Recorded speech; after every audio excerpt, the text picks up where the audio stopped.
दिमाग का खेल।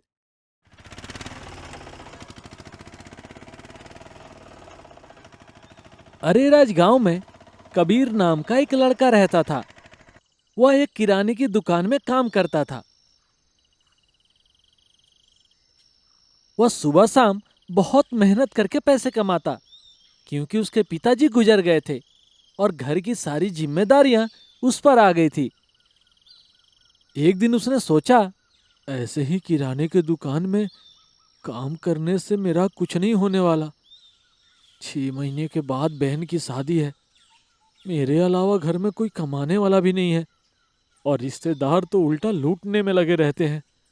क्या करूं, कहां से लाऊं पैसे?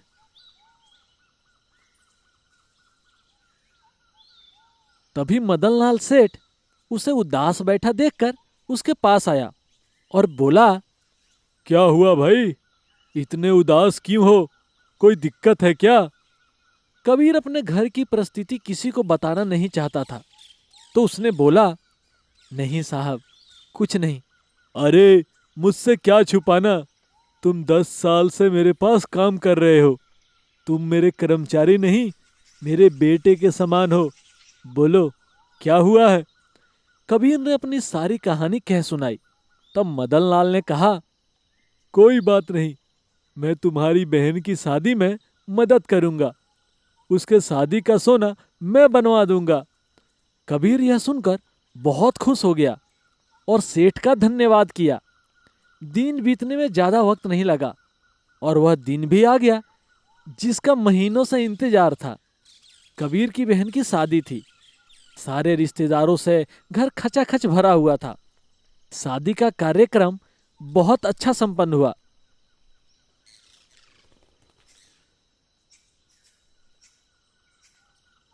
जब विदाई होने लगी, तब कबीर ने कहा, माँ, वो सोने का गहना लाना। माँ अंदर गई और हर जगह खोजा, पर गहना कहीं नहीं मिला।